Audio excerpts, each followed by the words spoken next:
তৃতীয় শ্রেণীর শিক্ষার্থীরা আসসালামু আলাইকুম। আজকে আমরা দেখব তোমাদের যে প্রাথমিক গণিত বইয়ের 24 পৃষ্ঠায় খালি ঘরের সংখ্যা খুঁজে বের করে অঙ্কগুলো রয়েছে সেগুলো দেখব। তাহলে দেখো, এখানে প্রথম অঙ্কটিতে বলা হয়েছে, এই যে দেখো, তা আমরা অঙ্কটি এভাবে তুলে নেব। এভাবে না তুললে করা যাবে না।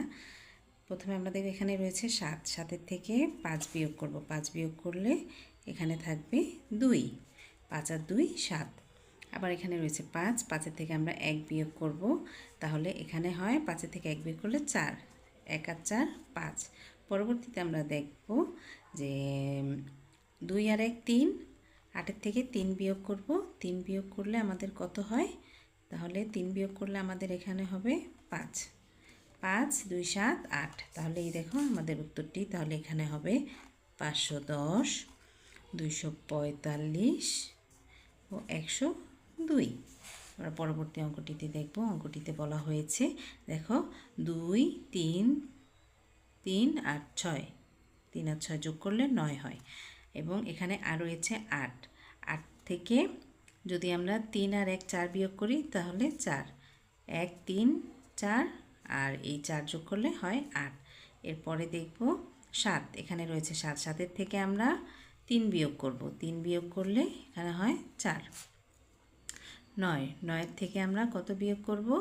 4 আর 3 7, 2, 3 2 5 9।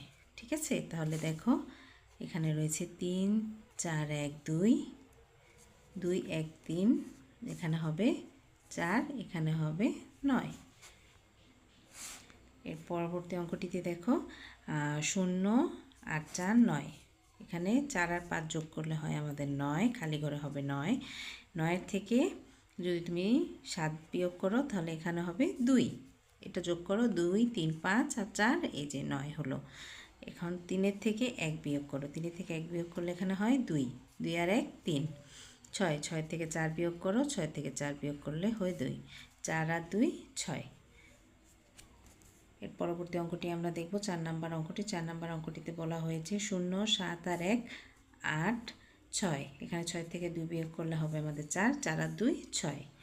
তারপরে 8-এর থেকে 6 বিয়োগ করব। 8-এর থেকে 6 বিয়োগ করলে হবে 2, 8-এর থেকে 7 বিয়োগ করব। 4 আর 3 যোগ করলে 7, তাহলে 8-এর থেকে 7 বিয়োগ করলে 1। ঠিক আছে, আশা করি তোমরা অঙ্কটি বুঝতে পেরেছো।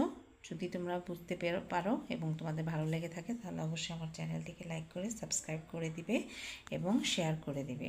এবং পরবর্তীতে কোনো সমস্যা থাকলে আমাকে জানাবে, আমি অবশ্যই সেটা তোমাদের সমাধান করার চেষ্টা করব।